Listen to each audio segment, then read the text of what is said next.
Welcome to the Senior Healthcare Podcast, where every episode peels back the layers of what really matters when it comes to aging well, body, mind, and heart.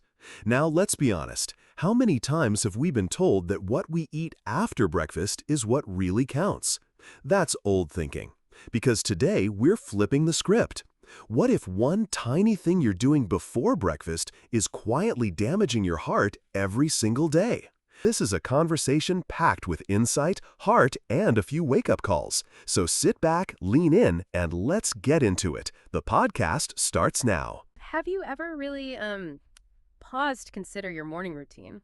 For lots of us, it's just this rhythm, isn't it? Maybe those quiet moments before the day kicks off, or maybe, it's just a mad dash out the door. For years, the health advice, especially for our hearts, has focused mostly on breakfast, right? Or the stuff we do after that first meal. But what if? What if we've been missing something crucial? What if the biggest impact isn't the food, but these tiny little habits before breakfast? Things that could be, well, quietly shaping your heart's future every single day. Today, we're going to really dig into this, pull back the curtain, We want to give you insights that could genuinely add years of vitality to your life. This is more than just a chat. It's a deep look, packed with some surprising facts and real takeaways to get you well-informed fast. It really is remarkable, isn't it, how those tiny unconscious actions can ripple outwards over time, especially with something as vital, as nonstop as your heart. We tend to focus on the big things, diet changes, intense exercise, but those first few moments, that first hour you're awake, often totally overlooked. And the thing is, they carry this huge weight in setting the tone for your entire cardiovascular system for the day. Understand these little details is, well, it's absolutely critical. Your heart works tirelessly every second, and it really deserves our conscious support right from when we open our eyes. It's about seeing that first hour as a powerful lever for long-term health. Okay, let's start with something really common. How many of us basically ask our heart to run on empty first thing? You wake up, maybe stretch, maybe grab the phone straight away, and then what? For so many people, breakfast is either skipped, just another thing on the to-do list, or maybe it's just a big cup of strong coffee. We kind of trick ourselves into thinking that's fuel.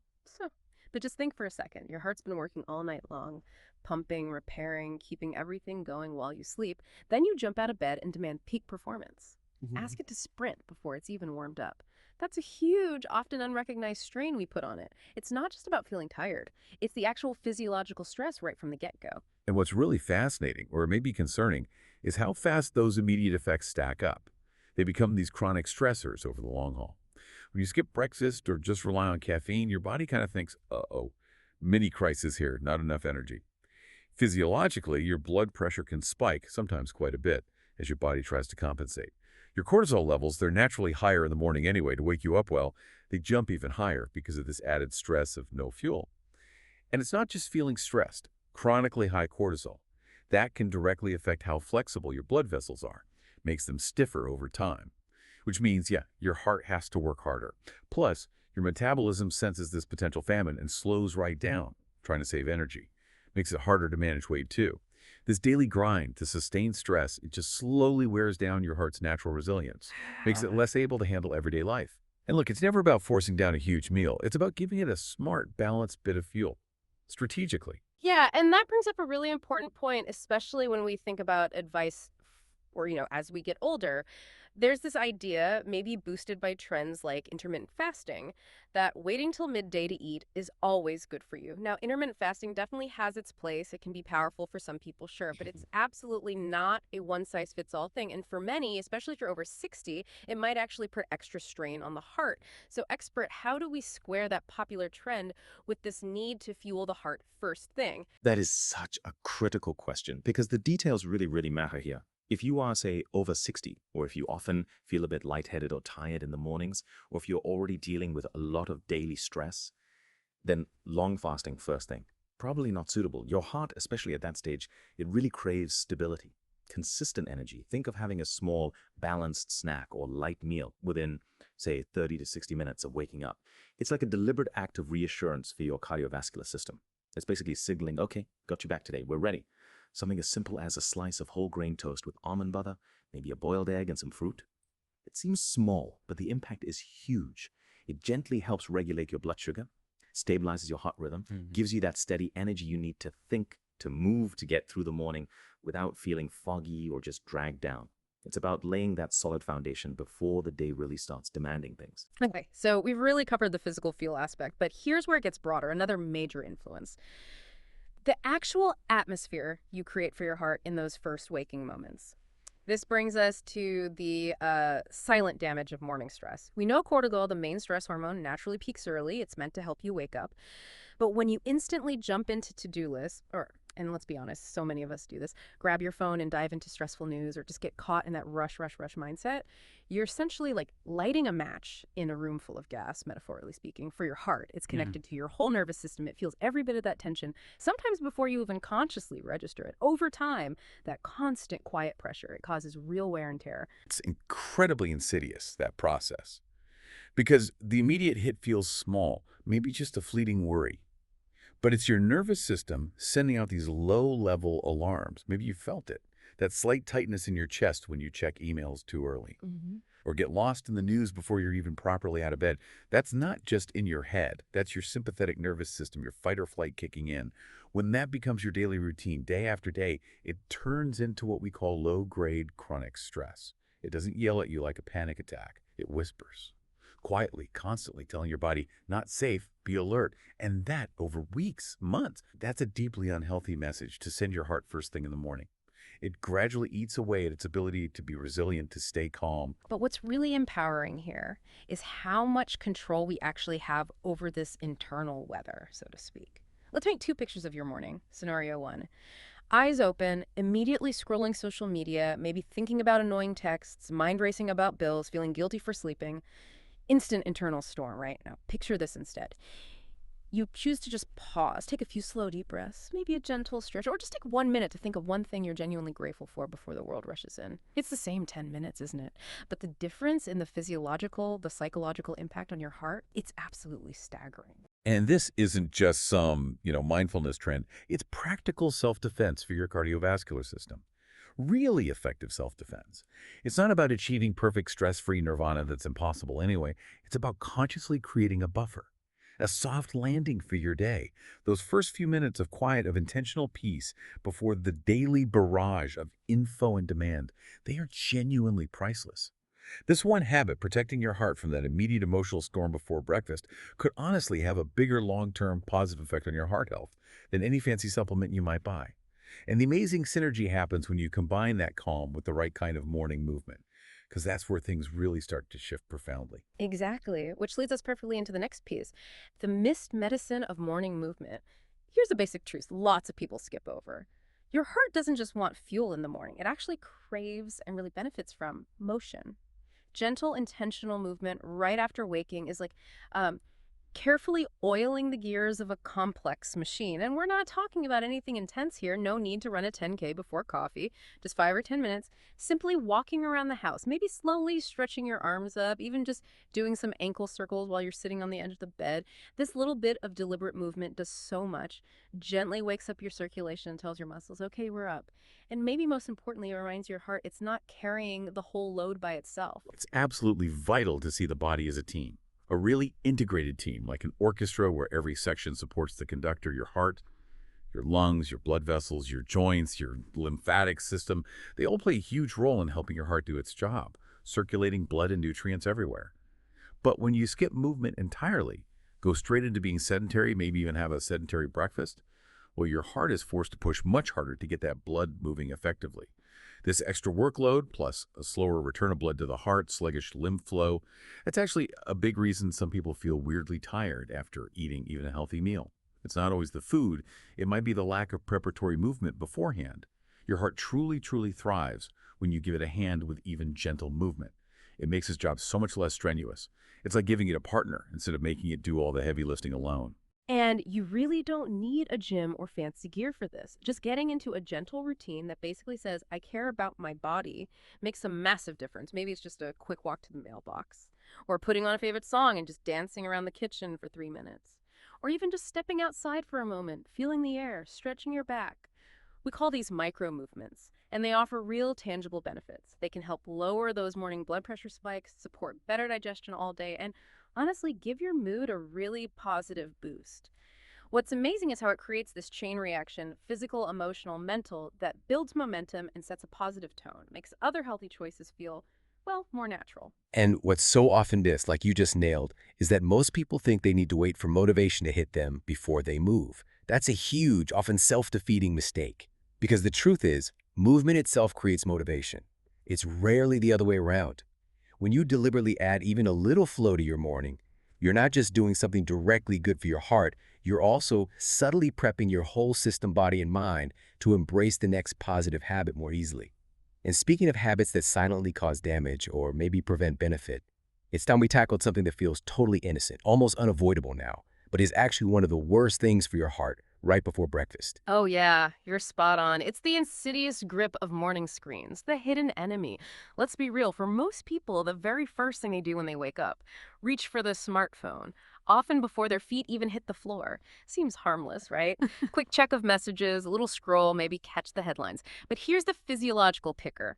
That immediate screen time before breakfast. It's like a literal 1-2 punch to your heart. It doesn't just spike cortisol anxiety instantly. It floods your brain with this overwhelming amount of information, external stuff, before you've even had a chance to check in with yourself, figure out how you're feeling. That's an incredibly destabilizing way to start your day. It's a profound disruption, physiologically speaking, because screens are literally designed to stimulate us maximally. The bright light, especially blue light, the fast content, the emotional headlines, the constant pings for attention. It's like slamming the gas pedal when your body's system is still basically in park, just starting to warm up. This immediate, intense stimulation messes with your natural circadian rhythm, your body's internal clock for sleep, wake, hormones. It measurably increases your resting heart rate. It can even make you more irritable, shorten your patience before the day's even really started. And while the immediate feeling might be subtle, just a background hum, your heart's rhythm, your nervous system, they pick up on every single one of those dysregulating signals. Over time, this becomes a pattern, a deep-seated pattern of dysregulation that just slowly, quietly drains your heart's resilience, its ability to respond calmly to life's challenges. So, okay, this habit is so ingrained for so many. How do we even begin to push back? I think maybe a really concrete example of a shift could help make it clear. What if you committed to swapping just the first 20 minutes of screen time for what we could call analog habits? Could be super simple. Mindfully drinking a glass of room temp water, walking over, opening a window, letting fresh air in, maybe sitting in actual silence for a few moments, or even reading just one page from a real physical book, like the Four Agreements, or even just the local newspaper, something you can hold. You would be genuinely amazed at how different your body and mind feel when you don't start with that instant digital jolt. It's like giving your whole nervous system a much-needed break. The goal here isn't, throw your phone away or go totally off-grid forever. It's about consciously taking back that first slice of your day, making it yours. Not dictated by notifications and external noise. Quiet mornings really do lead to calmer hearts. And calmer hearts, they lead to clearer choices all day long. When you actively protect your mental and emotional space in those critical early hours, you're systematically building this foundation of calm resilience. And once you've got that groundwork laid, you're actually in a much better place to consider something else. We don't usually link directly to heart health, but absolutely should. The temperature of what you drink first thing. Ah, yes. The classic reach for an ice-cold drink on an empty stomach sounds so refreshing, doesn't it? Almost virtuous. That big glass of cold water right after waking feels like a clean, healthy start. But here's the subtle catch. When you shock your system, your digestive system, and by extension your cardiovascular system with icy liquid first thing, especially on an empty stomach, your body gives a subtle but significant jolt. It can trigger this reflex tightening of blood vessels in your gut, which then sends signals out more widely. It can also slow down digestion starting off, and for some people, particularly over 60 maybe, that sudden internal chill can create this unnecessary, almost imperceptible tension in the chest and gut. Feels healthy, but it quietly stirs up a little bit of internal chaos, makes your system work unnecessarily hard right at the start. Your body, especially after sleeping for hours, it naturally craves warmth. Internally, you've been running a bit cooler all night while resting and repairing. So when really ice-cold water suddenly hits your stomach before anything else, this is a bit like pouring freezing liquid onto a warm engine. Your heart, your vascular system, they have to actively work to compensate for that sudden internal temperature drop. Divert energy to warm things back up. Your gut muscles can tense up involuntarily. Your whole system kind of jolts awake with effort rather than easing into the day. Instead of supporting your heart with a smooth start, you're kind of forcing it into this immediate reactive mode. That little flutter you might sometimes feel after a cold drink might not just be nerves. It could be your body, your heart reacting to that thermal shock. So what's the incredibly simple yet really beneficial alternative? It's actually pretty straightforward. Just try starting your day with lukewarm water or even just room temperature water. Adding a squeeze of fresh lemon, maybe a tiny pinch of cinnamon, that can be nice too and beneficial. Not only does this hydrate you more gently, making it easier for your body to absorb, but it sends this powerful signal of safety and ease to your heart, to your digestion. It says, okay, we're starting slow, waking up together harmoniously. You know, in so many traditional cultures around the world, warm liquids in the morning are just standard practice, a daily ritual. This isn't some new wellness fad. It's based on literally thousands of years of wisdom about how the body works best. And your heart, that incredibly hardworking, loyal organ, it really thrives on that kind of consistent, gentle care. And of course, look, an occasional glass of ice water isn't going to cause lasting damage. No. But the consistency of doing it every single day, first thing on an empty stomach, that genuinely matters much more than people realize. So much of real long-term heart health isn't about these huge, dramatic changes. It's fundamentally about those quiet corrections, those small, conscious choices that add up over time, leading to really significant long-term benefits. And speaking of subtle habits that cause problems by their absence, let's talk about one of the most underestimated morning routines of all, the power of skipping intention. Okay, this one really is foundational, isn't it? And so often missed. The impact of what we're calling morning neglect, the power of skipping intention. Do you know what so many people forget to do every single morning? Set a real heartfelt intention for the day. And I don't just mean goals or your to-do list or those generic affirmations taped to the mirror. I mean real intention, the kind that comes from deep inside that says, today I'm going to actively protect my peace. Or today I will really listen to my body and take gentle care of my heart. Skipping this moment of declaration might not sound like a big deal, but it's actually one of the most powerful ways we unconsciously signal to our body and our heart how the day is likely to go. A day without clear, conscious intention. It really is like setting off on a drive without a map. You'll still move, you'll get through the hours, but you'll almost certainly end up somewhere you didn't consciously choose, feeling reactive instead of in charge. It's amazing how little time this actually takes, but the leverage you get from it is enormous. You can do it in 2 minutes while brushing your teeth, while sipping that warm water we talked about. Just state it, aloud or silently. What does your body, your heart genuinely need from you today? Maybe it's committing to more patience. Maybe deciding to have slower, more mindful meals. Perhaps it's dedicating yourself to a short walk outside just to breathe. Or committing to those first 10 minutes being screen-free.